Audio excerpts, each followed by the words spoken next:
வணக்கம். முனைவர் நா. புனிதலட்சுமி. இன்று நாம் சிலப்பதிகாரத்தில் இடம்பெறுகின்ற வழக்குரை காதை என்னும் காதையினை நாம் இப்பொழுது காணலாம். வழக்குரை காதை மிகவும் ஒரு அற்புதமான சிறந்த காதை. முத்தமிழ் காப்பியம் என்பதற்கு இலக்கணமாக விளங்கக்கூடிய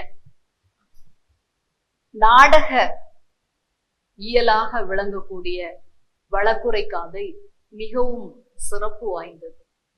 ஏனென்றால் கண்ணகி வைத்த அடி நோக எடுத்த அடி கொப்பளிக்க என்று அமைதியாக இருந்த ஒரு பெண், கோவலன் தன்னுடைய மனைவியை மாசரு பொன்னே, வலம்புரி முத்தே, காசரு விரையே, கரும்பே தேனே, அரும்பரர் பாவாய், ஆருயிர் மருந்தே, உன்னை மலையிடை பிறவா மணியே என்கோ, அலையிடை பிறவா அமிழ்தே என்கோ என்று பலவாறு உலவா கட்டுரை பல பாராட்டிய போதும் கூட அமைதியாக இருந்த அந்த கண்ணகி இப்பொழுது இந்த வழக்குரை காதையில்தான் அவளுடைய ஆற்றலையும் உள்ள கிடக்கையையும் வெளிப்படுத்தக்கூடிய அருமையான பாரதியார் புகழ்ந்ததை போல நெஞ்சையெள்ளும் சிலப்பதிகாரம் என்று ஓர் மணியாரம் படைத்த தமிழ்நாடு என்பது போல அத்தகைய சிறப்புமிக்க சிலப்பதிகாரத்தின் வழக்குரை காதையில் வழக்குரை காதை முதலில் தொடங்குகின்ற பொழுதே என்ன தொடங்குகிறது என்றால், பாண்டிமா தேவி தீய கனவு காணுகிறாள். அதாவது சிலப்பதிகாரத்தின் 3 முக்கிய கருத்துக்கள். ஒன்று, அரசியல் பிழைத்தோருக்கு அறம் கூட்டாகும், ஊழ்வினை உறுத்து வந்து ஊட்டும், உரைசால் பத்தினியை உயர்ந்தோர் ஏத்துவர். அந்த வகையில் இந்த வழக்குரை காதையில் ஊழ்வினை உறுத்து வந்து ஊட்டுகிறது, அரசியல் பிழைத்தோருக்கு அறம் கூட்டாகிறது. இந்த ஊழ்வினை என்பது விதியின் பால்பட்டது. அந்த விதி, அந்த ஊழ்வினை நம்மை அறியாமலேயே நமக்கு செயல்படும் என்பதை இளங்கோவடிகள் அற்புதமாக எடுத்து காட்டியிருக்கிறார். பாண்டிமா தேவி அவளுக்குமே ஊழ்வினை உறுத்து வந்து ஊட்டத்தான் செய்கிறது. அவளுடைய கணவனும் அவளும் இறந்துபட போவதை முன்கூட்டியே தீய கனவாக எடுத்துரைக்கிறது. பாருங்கள், பாண்டிமா தேவியினுடைய தீ கனவாக ஆரம்பிக்கிறது இந்த வழக்குரை காதை. அவள் கனவு காணுகிறாள். என்ன கனவு என்றால், அவர்களுடைய வெண் கொற்ற குடை, அரசன் அரசாட்சி புரியக்கூடிய அந்த வெண் கொற்ற குடை குடையோடு விழுகிறது. வெண் கொற்ற குடை வீழ நின்று நடுங்கும் கடைமணி, அவர்களுடைய ஆராய்ச்சி மணி அறந்து விழுகிறது. 4 திசைகளிலும் அதிர்ச்சி கேட்கிறது, அதிர்ந்து விடுகிறது. அது மட்டுமல்லாமல் சூரியனை இருள் கவ்வுகிறது, இரவில் வானவில் தோன்றுகிறது, கடுமையான அந்த சூரியனை இருள் விழுங்குகிறது. இது மாதிரியான பலவிதமான தீ நிமித்தங்களை கோப்பெருந்தேவி கனவாக காண்கிறாள். இது ஒரு சாதாரணமான தீய கனவு கிடையாது.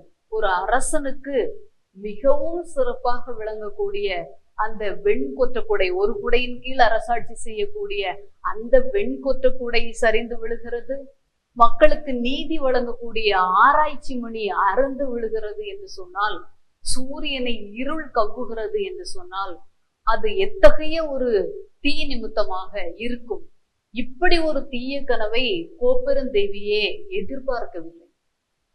எனவே மிகவும் பயந்து இந்த கனவை எப்படியாவது தன்னுடைய கணவனாகிய பாண்டிய மன்னனுக்கு எடுத்துரைக்க வேண்டும் என்று தன்னுடைய பணிப்பெண்களிடம் சொல்லுகின்றாள். உடனே பணிப்பெண்கள் எல்லோரும் கண்ணாடி ஆடி ஏந்தினர், கலன் ஏந்தினர், ஆடைகளை எடுத்து, அதாவது சாதாரணமான மாணவிகளை நீங்கள் கிளம்புவதற்கே உங்களுடைய தாய் கிளம்பும் போது என்னென்ன தேவை என்று எடுத்து கையில் கொண்டு தருவார்கள்.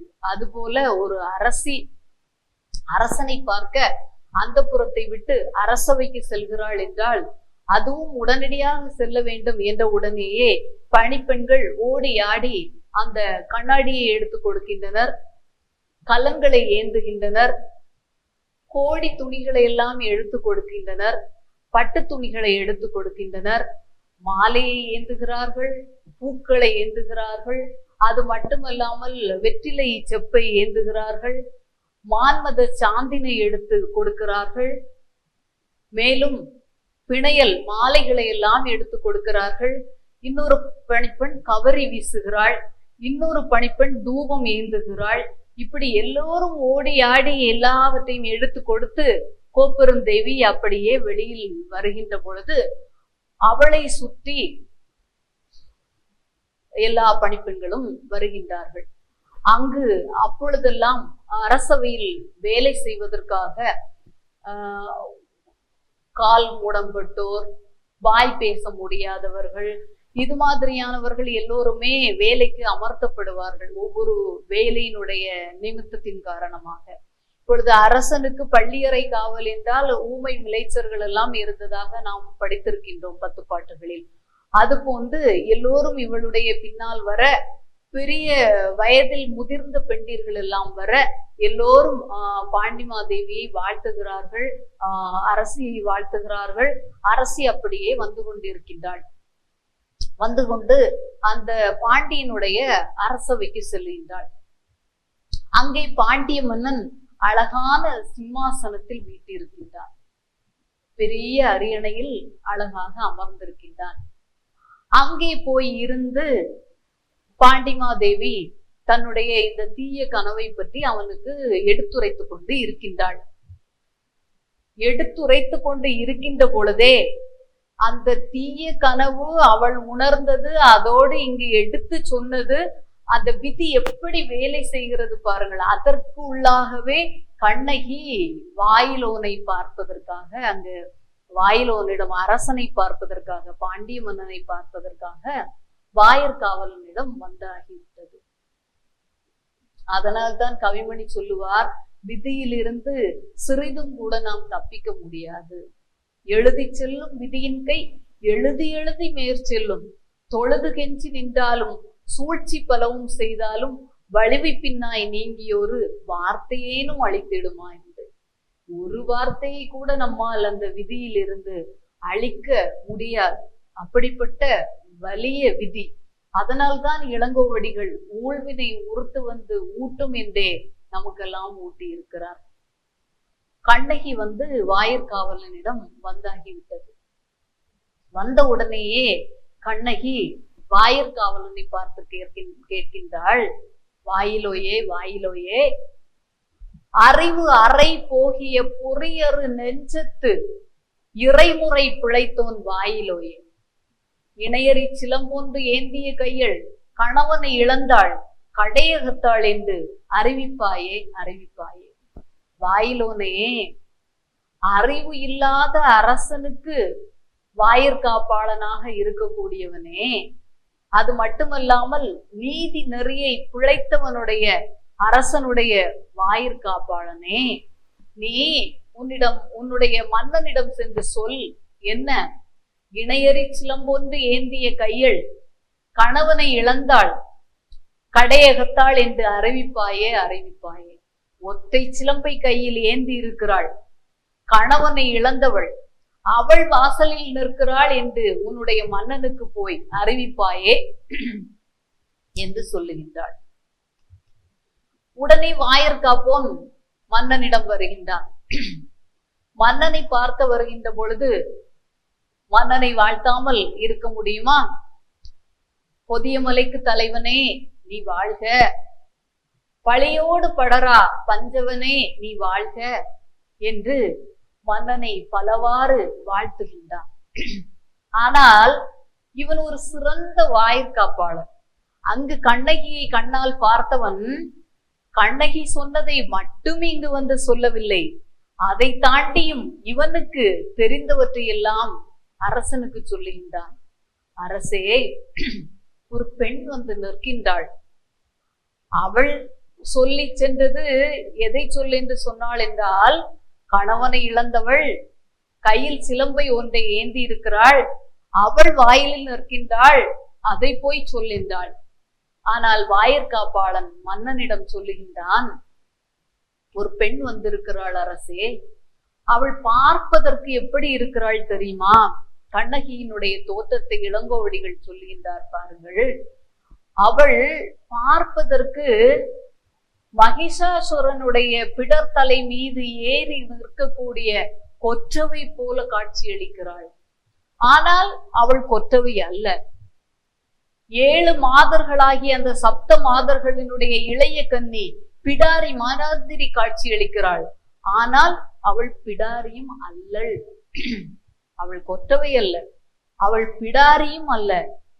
இல்லை, சிவபெருமானை ஆடல் கொண்டு அருளிய பத்ரகாளியாக இருப்பாளோ என்று சொன்னால், அவள் பத்ரகாளி மாதிரி இருக்கிறாள், ஆனால் அவள் பத்ரகாளியும் அல்ல. சரி, தாரகனுடைய அந்த மார்பை கிழித்தாளே, அந்த அப்படிப்பட்ட துர்க்கையாக இருக்குமோ என்று பார்த்தால் இல்லை, அவள் துர்க்கையும் அல்ல. ஆனால் அவள் இணையறி சிலம்பு ஒன்று ஏந்திய கையில், ஒற்றை கையில் ஒரு சிலம்பை ஏந்தி இருக்கிறாள்.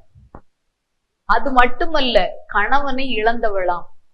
அதை சொல்ல சொன்னாள், நம்முடைய வாசலிலே உங்களை பார்ப்பதற்காக காத்து கொண்டிருக்கிறாள் என்று வாயிற்காப்பாளன் தனக்கு கண்ணகி எப்படியெல்லாம் காட்சியளிக்கிறாள் என்பதையும் சேர்த்து மன்னனிடம் தெரிவிக்கின்றார். உடனே பாண்டிய மன்னன், அதனால் என்ன, உடனே அந்த பெண்ணை வர சொல், நாம் பார்க்கலாம் என்று அழைக்கின்றார். அழைத்த உடனேயே கண்ணகி உள்ளே வருகின்றாள். வந்த உடனேயே அரசன் கேட்கின்றார், யாரம்மா நீ, யாரையோ நீ மடக்கொடியோய் அப்படின்னு சாதாரணமாக கேட்கின்றார் அரசன். அரசன் கேட்ட உடனேயே கண்ணகி முதல் வார்த்தையை தேரா மன்னா. தேரா மன்னா என்றால் எதையும் தேர்ந்து ஆராய்ந்து செய்யாத அரசனை. தேரா மன்னா, செப்புவதுடையேன், சொல்கிறேன் கேள். செப்புவதுடையேன், எள்ளறு சிறப்பின் இமையவர் வியப்ப புல்லுரு புண்கள் தீர்த்தோ நன்றியும் வாயிற் கடைமணி நடுங்க நடுங்க ஆவின் முகுநீர் நெஞ்சு சுட தான் தன் அரும்பிறர் புதல்வனை ஆளியின் மடித்தோ நன்றியும் பெரும்பெயர் புகாரன் பதியே அவ்வூர் ஏசாத் சிறப்பின் மாசாத்துவான் மகனையாகி வாழ்தல் வேண்டி ஊழ்வினை துறப்ப சூழ்களல் மன்னா நின்னகர் புகுந்தீங்கு கொலைக்களப்பட்ட கோவலன் மனைவி கண்ணகி என்னுடைய பெயர். உன்னுடைய பெயர் என்ன என்று கேட்டதற்கு கண்ணகி சொல்லுகின்றாள், தேர்ச்சி இல்லாத மன்னனே, சொல்கிறேன் கேள். நான் யார் தெரியுமா, எங்கிருந்து வருகிறேன் தெரியுமா? என்னுடைய ஊர் மனுநீதி சோழன் அரசாட்சி செய்த சோழ மண்டலம்.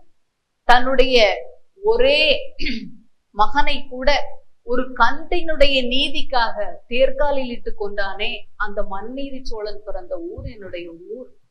புறாவுக்காக தன்னுடைய தசையையே அறிந்து கொடுத்தானே சிபி சக்கரவர்த்தி, அவன் பிறந்த ஊர் என்னுடைய ஊர்.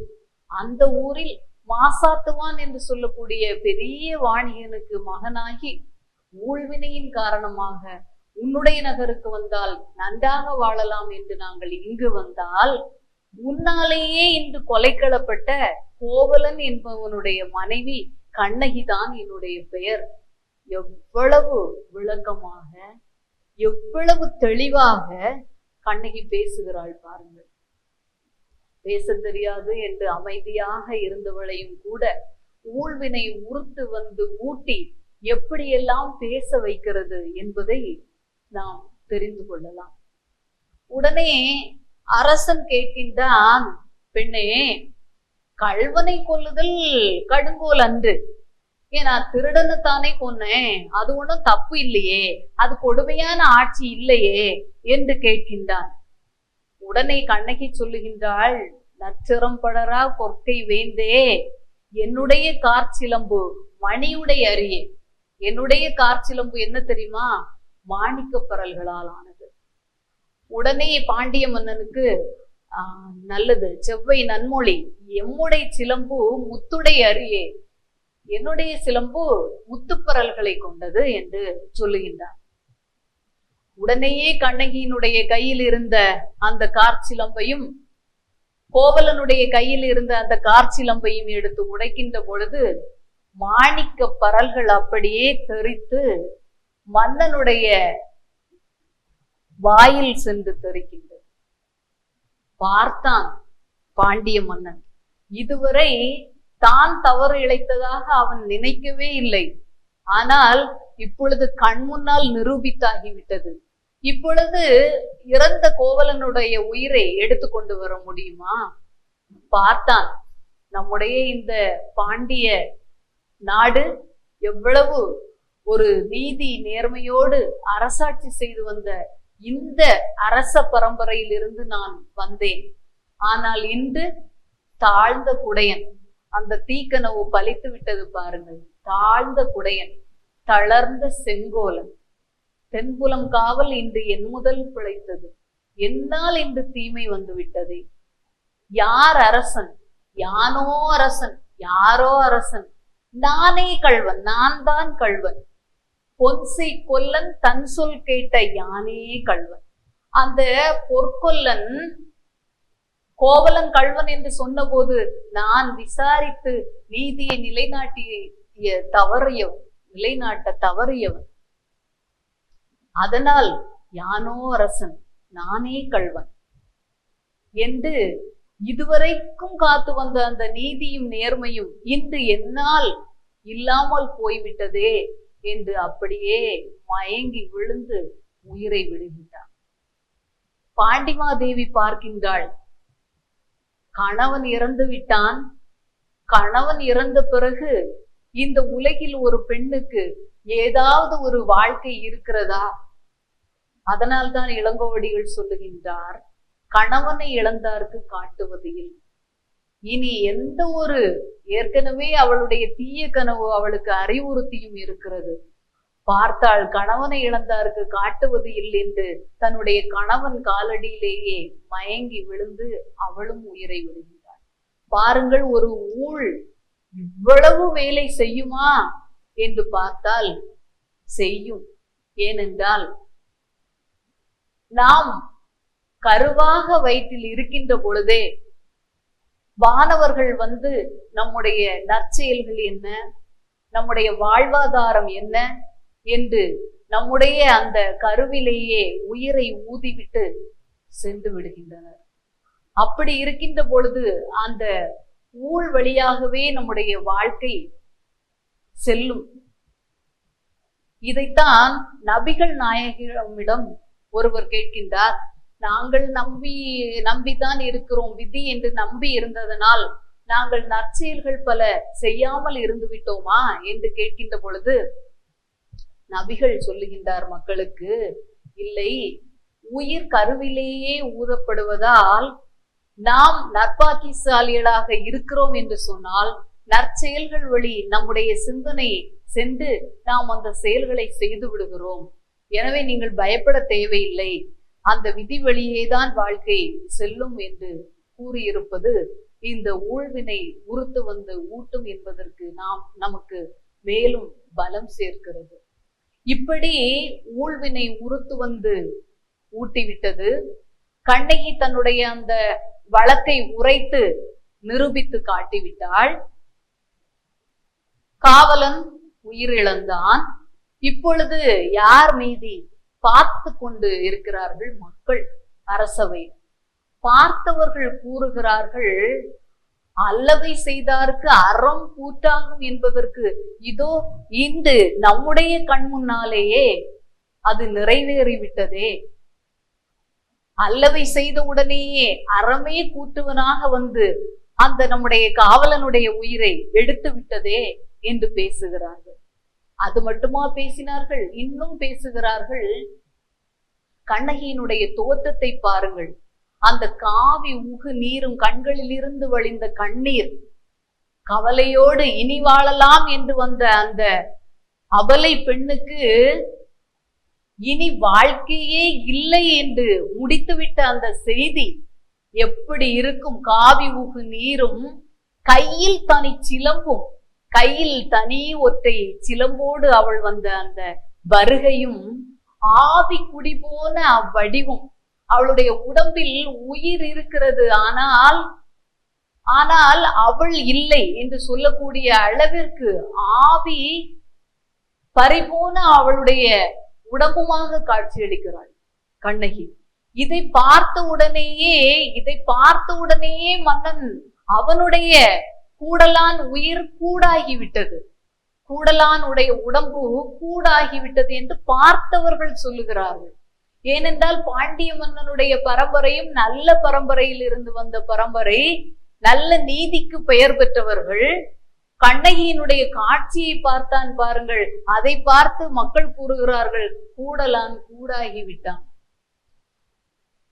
எப்படி நம்முடைய அரசாட்சியில் காவி உகு நீரும் கையில் தனி சிலம்பும் அப்படியே உடம்பெல்லாம் மண்ணுமாக கருங்குழல் விரிந்து கிடக்கக்கூடிய இந்த பெண்ணினுடைய காட்சியை பார்த்த உடனேயே கூடலான் கூடாகிவிட்டான்.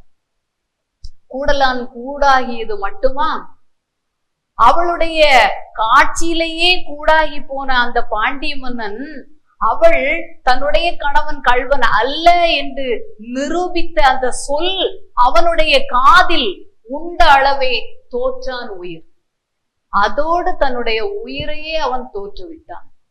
கூடாகி இருந்தவன் அவள் நிரூபித்து காட்டியதும் அவனுடைய உயிரையே தோற்றுவிட்டான். இப்படி அவனுடைய நீதியை இழந்ததை, அவனுடைய செங்கோலை அவனுடைய உயிர் சென்று நிமிர்த்தினால் நிமிர்த்தும் என்று கண்டோர்கள் பேசிக்கொண்டிருக்கிறார்கள். பாருங்கள் எவ்வளவு அருமையான ஒரு காதை, வழக்குரைத்தல் காதை. அதிலேயே இந்த பத்தினி பெண்ணினுடைய சிறப்பு தெரிகின்றது. அவளுடைய பார்த்த காட்சி, அவள் கொற்றவையா, இல்லை துர்க்கையா, இல்லை காளியா, இல்லை பிடாரியா, அதுவும் இல்லை. ஆனால் அவள் கற்புக்கரசி என்பதை அவளுடைய தோற்றத்தில் இருந்தும் பார்த்தவர்கள் கூறுவதில் இருந்தும் பாண்டிய மன்னன் தன்னுடைய உயிரை தோற்றதில் இருந்தும் தெரிகிறது. பத்தினி பெண்டீரை உயர்ந்தோர் ஏத்துவார்கள். ஊழ்வினை கோவலனை வீழ்த்தியது, கோப்பெருந்தேவியையும் அவனுடைய கணவனையும் பாண்டிய மன்னனையும் வீழ்த்தியது. அரசியலை பிழைத்தான், அவனுக்கு அறமே கூட்டாகியது. இப்படி இயல் இசை நாடக தமிழின முத்தமிழும் கலந்து இந்த காப்பியத்திற்கே ஒரு மணியாரமாக திகழக்கூடிய சிலப்பதிகாரத்தை வாழ்த்துவோம் என்று அமைகின்றேன். வணக்கம்.